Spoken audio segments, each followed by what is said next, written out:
সুফিবাদ সার্বজনীন। এখন আমরা একটি মারাত্মক বিষয় নিয়ে আলোচনা করতে চাই।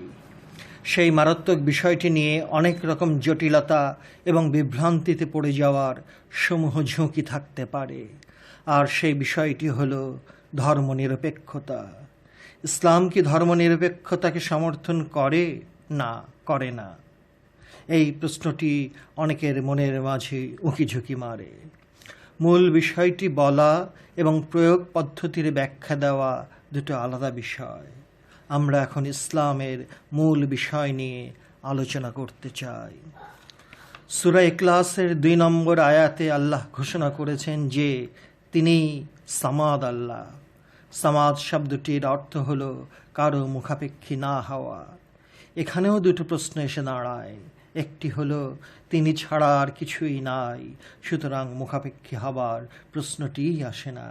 আরেকটি হলো সমগ্র সৃষ্টি জগৎ আল্লাহর সিফাত তথা গুণাবলী। আল্লাহর সিফাত আল্লাহ হতে আলাদা নয়, বরং আল্লাহ হতেই তার আগমন। সুতরাং জাত তথা মূল কখনো সিফাত তথা গুণাবলীর মুখাপেক্ষী হতেই পারে না। তাহলে সমস্ত বিষয়টি একটি আত্মবিরোধের ঝুড়ি হয়ে দাঁড়ায়। সামাদ আল্লাহ কারো মুখাপেক্ষী নন। যিনি কারোরই মুখাপেক্ষী নন তিনিই একমাত্র মহানিরপেক্ষ। আল্লাহকে যারা মানতে চায় না, আল্লাহকে যারা অস্বীকার করে তথা যারা নাস্তিক, তাদেরকেও আল্লাহ পাক তার নিয়ামত হতে বঞ্চিত করেন না। আল্লাহ জানেন যে একজন নাস্তিক খুব বেশি হলে 100 বছর জীবিত থাকবে, তারপর মৃত্যু নামক ঘটনা দিয়ে তাকে রহস্যলোকে নিয়ে যাবে এবং তখনই শাস্তির মাত্রাটি সে বুঝতে পারবে।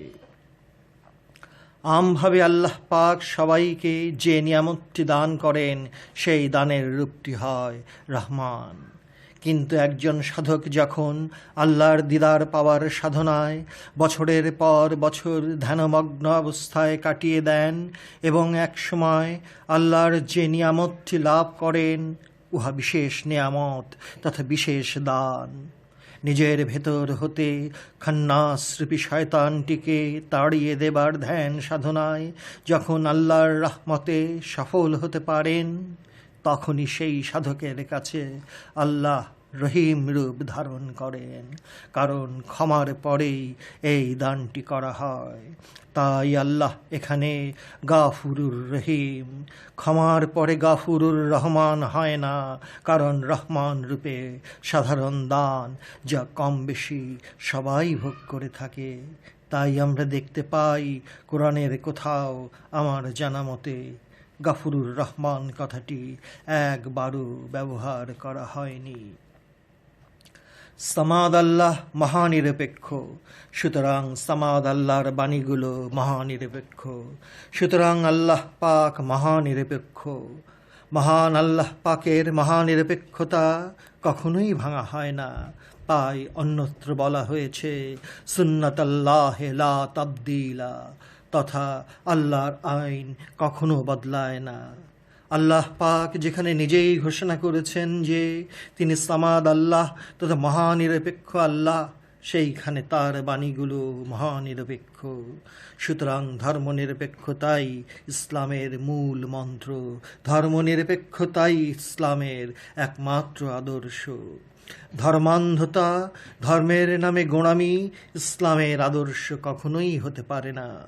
সুতরাং ব্যবহারিক জীবনে চলার পথে ধর্মনিরপেক্ষতাই হল ইসলামের একমাত্র আদর্শ। এই জ্বলন্ত সূর্যের মতো পরিষ্কার বিষয়টি নিয়ে কত রকম যে উল্টা পাল্টা ব্যাখ্যা বিশ্লেষণ করা হয় এবং সেই ব্যাখ্যা বিশ্লেষণের সিদ্ধান্তটিও ভুল হতে বাধ্য। অবশ্যই বিষয়টির জন্য কাকেই বা দোষ দিতে যাব? যে যেরকম বোঝে সে সেই রকম বলে এবং লিখে। সুতরাং বিভিন্ন ভাবের বিভিন্ন প্রকাশগুলো মতবিরোধ তৈরি করে। এখান থেকেই ফেরকাবাজি শুরু হয়। যতই বলি না কেন আল্লাহ এক, কাবা এক, মহানবী লা সানি তথা যাঁর দ্বিতীয়টি নাই, কোরআন এক, কিন্তু বিভিন্ন মতের বিভিন্ন ব্যাখ্যা বিশ্লেষণের পরিণামে বিভিন্ন রকম ফিরকা এক ইসলামের মাঝে দেখতে পাই। এজন্য কাকেই বা দোষ দিব? লা ইকরাহা ফিদ্দীন, তথা দিনের মধ্যে কোনো প্রকার জোর জবরদস্তি নাই। কোরআনের এই মহামূল্যবান বাণীটি না তুললেও চলে। লাকুম দীনুকুম ওয়ালিয়া দিন, তথা তোমাদের দিন তোমাদের কাছে এবং আমার দিন আমার কাছে। এই বিষয়টি গবেষকদেরকে অনেক সময় ভাবিয়ে তোলে। বিদায় হজের শেষ বাণীতে আল্লাহ পাক জিব্রাইলের মাধ্যমে এবং মহানবীর মাধ্যমে তথা দুইটা মাধ্যমে আমাদেরকে জানিয়ে দিলেন, তোমাদের দিনকে আজ পরিপূর্ণ করিয়া দিলাম। আল্লাহ সর্বশক্তিমান হয়েও দুইটি উসিলা তথা মাধ্যমে কুরআনুল করিমকে পাঠালেন। সর্বশক্তিমান হয়েও আল্লাহ পাকের দুইটি উসিলা গ্রহণের বিষয়টি আমাদের ভাবিয়ে তোলে। আল্লাহর দিন সব সময় পূর্ণ থাকে, সুতরাং পরিপূর্ণ করার প্রশ্নই আসে না। যেমন লাকুম দীনুকুম, তোমাদের দিনসমূহ তথা মানুষের রচিত অসংখ্য দিনের উপর আল্লাহর একমাত্র দিনটি দিয়ে রাঙিয়ে নেবার আদেশটি দেওয়া হয়েছে। মানুষের অগণিত দিনের সঙ্গে আল্লাহর একমাত্র দিনটিকে রাঙিয়ে নিতে চাইলে ধ্যান সাধনা তথা মুরাকাবা মুশাহেদা করতেই হবে। মহানবী যে হেরা গুহায় 15টি বছর ধ্যান সাধনা করেছেন, সেই ধ্যান সাধনাটি কখনোই মহানবীর নিজের জন্য নয়। কারণ প্রথম মানব আদম যখন মাটি ও পানিতে অবস্থান করছেন, তখনও তিনি নবী ছিলেন। জীবনযাপনের প্রতিটি বিষয়ের প্রতিটি ক্ষেত্রে যে বিধানগুলো তিনি দিয়ে গেছেন, সেই পূর্ণাঙ্গ জীবন বিধানটির দ্বারা আল্লাহর দিনে প্রবেশ করার অফুরন্ত নিয়ামত দান করে গেছেন। এইভাবে প্রতিটি বিষয়ে যে নিয়ম কানুনগুলো দেওয়া হয়েছে, এমনকি ভাবতেও অবাক লাগে যে অতি সূক্ষ্ম একটি বিধান, যেমন পানির গ্লাসটি ডান হাত দিয়ে ধরবে, এরকমভাবে প্রতিটি বিষয়ের সূক্ষ্ম বিধানগুলো একটির পর একটি দিয়ে যাবার জ্বলন্ত উদাহরণটি আমরা 2,24,000 নবীর মধ্যে দেখতে পাই। তাই তিনি মহানবী, বিশ্বনবী, সরকারে দো আলম, ইমামে কিবলাতাইনে, সিরাজুম মুনীরা, রহমাতুল লিল আলামিন, এরকমভাবে অনেক নামে তাকে ডাকা যায়। সূরা নজমে বলা হয়েছে যে মহানবী নিজের প্রবৃত্তি হতে একটি কথাও বলেননি, বরং আল্লাহ যা বলেছেন তিনি তাই বলে গেছেন, হুবহু উদ্ধৃত নয়। একটি প্রশ্ন রাখতে চাই, আর সেই প্রশ্নটি হলো, কোরআনের কোনো এক সূরাতে আল্লাহ পাক বলছেন যে আপনার আগের গুনাহসমূহ এবং পিছনের গুনাহসমূহ মাফ করে দিয়েছেন। শ্রদ্ধেয় ওহাবী ভাইয়েরা এই আয়াতটিকে মহানবীর উপর চাপিয়ে দিয়েছে, কিন্তু এই আয়াতটি মহানবীর উম্মতদেরকে উদ্দেশ্য করে বলা হয়েছে, কারণ মহানবী কোনো কথাই আল্লাহর হুকুম ছাড়া বলেন নাই। এই কথাটি আগেই কোরআনে বলা হয়েছে। সুতরাং মহানবীর আগের গুনাহ এবং পরের গুনাহ মাফ করে দেওয়া হয়েছে। কথাটি একটি মারাত্মক এবং ভয়ঙ্কর আত্মবিরোধী কথা। আল্লাহ এক, অথচ কোরআনে অনেক স্থানে আমরা তথা বহু বচন ব্যবহার করেছেন। বিশেষ করে রিজক বন্টন করার সময়, হেদায়েত করার সময় আল্লাহর আমি শব্দটি না পেয়ে আমরা শব্দটি অঙ্কের হিসাবের মতো পাবেন। তাই বলে কি বহু আল্লাহ বলতে যাব? নাউজুবিল্লাহ। ঠিক সেরকমভাবে আপনার আগের গুনাহ এবং পিছনের গুনাহগুলো মাফ করে দেওয়া হয়েছে, কথাটি বহু বচনে ব্যবহার না করে এক বচনে ব্যবহার করা হয়েছে। যেখানে মহানবী আল্লাহর হুকুম ছাড়া জীবনে একটি কথাও বলেননি, সেইখানে গুনাহ করার প্রশ্নটি কেমন করে আসতে পারে, কেমন করে মানায়? বরং বিরাট একটি আত্মবিরোধের ঝুড়ি দেখতে পাই।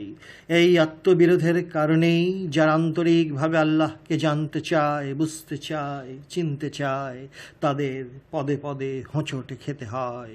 এ যেন প্রতিটি ভুল, প্রতিটি হোঁচট এক একটি মেটাস্টাইটিস ক্যান্সার।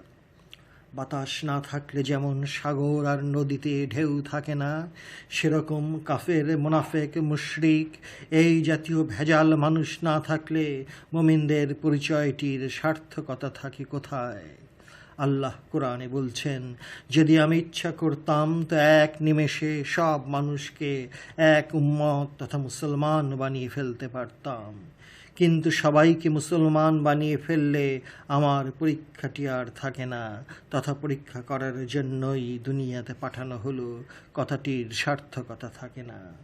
অন্ধকার আছে বলেই আলোর মূল্যায়ন, রাত আছে বলেই দিনের পরিচয়, ভেজাল আছে বলেই খাঁটির সন্ধান, অসাধু আছে বলেই সাধুর মর্যাদা, কান্না আছে বলেই হাসিটিকেও দেখতে পাই, দুঃখ যাতনা আছে বলেই আনন্দের মূল্যায়ন।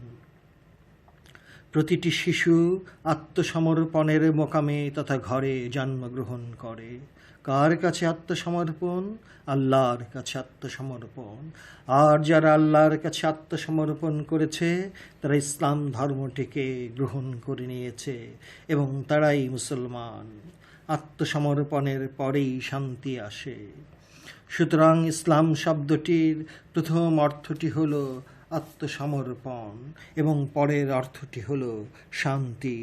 সুতরাং জগতে যত মানব শিশুর আগমন হচ্ছে এবং হবে, প্রতিটি শিশুই মুসলমান। শিশুর পিতামাতা শিশুটিকে ধীরে ধীরে পিতামাতার ধর্মের দিকে নিয়ে যায়। ইচ্ছায় হোক আর অনিচ্ছায় হোক, অবশেষে শিশুটি যখন পূর্ণ যৌবনে উপনীত হয় তখন আত্মসমর্পণের ধর্মটি হতে ছুটে যেতে থাকে এবং পিতামাতার ধর্মটিকে গ্রহণ করে। পিতামাতার ধর্মের সাইনবোর্ডটি তখন ওই সন্তানটির কাঁধের উপর ঝুলতে থাকে। দলগত দর্শনের ভিত্তিতে বলছি, হাকিকতে নয়। হিন্দুর ঘরে জন্মগ্রহণ করা শিশুটি হিন্দু নয় বরং মুসলমান। জৈন ধর্মের পিতামাতার ঘরের শিশুটি জৈন ধর্মের অনুসারী নয় বরং মুসলমান। পার্সি ধর্মের পিতামাতার ঘরে জন্মগ্রহণ করা শিশুটি পার্সি নয় বরং মুসলমান। বৌদ্ধ ধর্মের পিতামাতার ঘরে জন্মগ্রহণ করা সন্তানটি বৌদ্ধ নয় বরং মুসলমান। খ্রিস্টান ধর্মের অনুসারী পিতামাতার ঘরে জন্মগ্রহণ করা শিশুটি খ্রিস্টান নয় বরং মুসলমান। ইহুদি ধর্মের অনুসারী পিতামাতার ঘরে জন্মগ্রহণ করা শিশুটি ইহুদি নয় বরং মুসলমান। সাবাইয়া ধর্মের অনুসারী পিতামাতার ঘরে জন্মগ্রহণ করা শিশুটি সাবাইয়া নয় বরং মুসলমান। কনফুসিয়াস ধর্মের অনুসারী পিতামাতার ঘরে জন্মগ্রহণ করা শিশুটি কনফুসিয়াস নয় বরং মুসলমান। তাও ধর্মের অনুসারী পিতামাতার ঘরে জন্মগ্রহণ করা শিশুটি তাও নয় বরং মুসলমান। মানি ধর্মের অনুসারী পিতামাতার ঘরে জন্মগ্রহণ করা শিশুটি মানি নয় বরং মুসলমান। মং ধর্মের অনুসারী পিতামাতার ঘরে জন্মগ্রহণ করা শিশুটি মং নয় বরং মুসলমান। শিখ ধর্মের অনুসারী পিতামাতার ঘরে জন্মগ্রহণ করা শিশুটি শিখ নয় বরং মুসলমান। এরকমভাবে ছোট ছোট ধর্ম যেমন দেলমাদাল, আঁকা, দাপলা, মিসমি এবং কোনো ধর্ম না মানা পিতামাতার ঘরে জন্মগ্রহণ করা শিশুটি কোনো ধর্মেরই অনুসারী নয় বরং মুসলমান। মুসলমান পিতামাতার ঘরে জন্মগ্রহণ করেও যদি যৌবনে আল্লাহতে আত্মসমর্পণ না করে, তাহলে মুসলমান পিতামাতার ঘরে জন্মগ্রহণ করেও সে মোটেও মুসলমান নয়। এ বড় সাংঘাতিক কথা, এ বড়ই নিরপেক্ষ কথা, এ বড়ই অপ্রিয় কথা। কিন্তু অপ্রিয় হলেও কথাটি একটি তেতো উলঙ্গ সত্য কথা। কেউ মানবে, কেউ মানবে না। মানাটাও তকদির, না মানাটাও তকদির। সুতরাং বিশালতার প্রশ্নে, ব্যাপকতার প্রশ্নে কাকে দোষারোপ করতে যাব? তাই কোরআন বিশ্বের মানব জাতিকে আল্লাহর কাছে আত্মসমর্পণ করার দাওয়াত দিচ্ছে। কেউ আল্লাহর দাওয়াত গ্রহণ করে, কেউ করে না। এই নেগেটিভ ও পজিটিভের খেলাটি মহাকালের কোন প্রান্তে যে শেষ হবে আমি জানি না। আজ এই অত্যাধুনিক যুগে তথা আল্ট্রা মডার্ন যুগে মানুষ কিছুটা হলেও সার্বজনীনতার পাশে গণ্ডির কুপমণ্ডুকতার বিশ্রী রূপগুলো কিছু না কিছু ধরতে পারে। সুতরাং আধুনিক বিজ্ঞান সত্য বোঝার সহায়ক, বিরোধী মোটেই নয়। গোত্রপ্রীতির অর্থ গণ্ডিতে অবস্থান করা বলে কোরআন ঘোষণা দিয়েছে। মহানিরপেক্ষ আল্লাহর বাণী যেমন মহানিরপেক্ষ, তেমনি আল্লাহর ধর্মটিও মহানিরপেক্ষ। মুসলমানের গৃহে জন্মগ্রহণ করলেই মুসলমান হয় না, বরং আল্লাহর দিনে আত্মসমর্পণ করতে পারলেই হয় সত্যিকার মুসলমান। তাই আমরা দেখতে পাই এই ধরনের বুকে এই রকম খাঁটি মুসলমান কমই পাওয়া যায়। একজন মানুষ যখন আল্লাহর ধর্ম ইসলামে সম্পূর্ণরূপে তথা পরিপূর্ণরূপে আত্মসমর্পণ করে ফেলেন তথা চরম পর্যায়ে আল্লাহর মাঝে ডুবে ফানাফিল্লাহ হয়ে যান, তখন সেই ফানাফিল্লার মানুষটির জিহ্বা আল্লাহর জিহ্বাতে পরিণত হয়। তখন সেই বান্দার জিহ্বা দিয়ে আল্লাহ কথা বলেন, সেই বান্দার কান দিয়ে আল্লাহ কথা শুনেন, সেই বান্দার চোখ দিয়ে আল্লাহ দেখেন, সেই বান্দার হাত দিয়ে আল্লাহ কাজ করেন। সমাদরূপী আল্লাহ যেরকম মহানিরপেক্ষ, সেই বান্দাটির মাঝেও মহানিরপেক্ষতার নিয়ামত ফুটে ওঠে। এরাই আল্লাহর অলি, গাউস, কুতুব, আবদাল, আরিফ, মুনি, ঋষি, সেন্ট, জিমনোসোফিস্ট ইত্যাদি। এদেরকেই সুফি বলা হয় এবং এরাই পরিপূর্ণ সার্বজনীন এবং মহানিরপেক্ষ, কারণ এরা আল্লাহর গুণে গুণান্বিত। এরা সবাই মুসলমান, কিন্তু তার চেয়েও বড় পরিচয় হলো এরা আল্লাহর অলি। এই অলিদেরকেই সুফি বলা হয় এবং এই অলিদের কথাবার্তা, ধ্যান সাধনা, মোরাকাবা মুশাহেদার পথে কেমন করে অগ্রসর হওয়া যায়, সেই পথগুলোর নাম হলো সুফিবাদ। সুতরাং আদিতে সুফিবাদ, মাঝখানে সুফিবাদ, শেষে সুফিবাদ এবং মহাকালের সারাবাবস্থায় সুফিবাদ। হুজ্জাতুল ইসলাম ইমাম গজ্জালি তাঁর রচিত অমর গ্রন্থ ইহইয়া উলুমুদ্দিনে বলে গেছেন, সুফিবাদের পথে এগিয়ে যাওয়া বড়ই কষ্টকর। নিমেষে গাড়ি বোমা বিস্ফোরণ করে আত্মাহুতি দেওয়া যতটুকু সহজ, নির্জনে একাকী একটি ঘর অথবা গুহাতে অথবা অন্য যে কোনো নির্জন স্থানে 15টি বছর ধ্যান সাধনা করাটি ঠিক ততটুকু কঠিন। তাই এক অলি বলে গেছেন, জীবন দেওয়া যত সহজ, আল্লাহকে পাবার পথের সাধনাটি ঠিক ততটুকু কঠিন।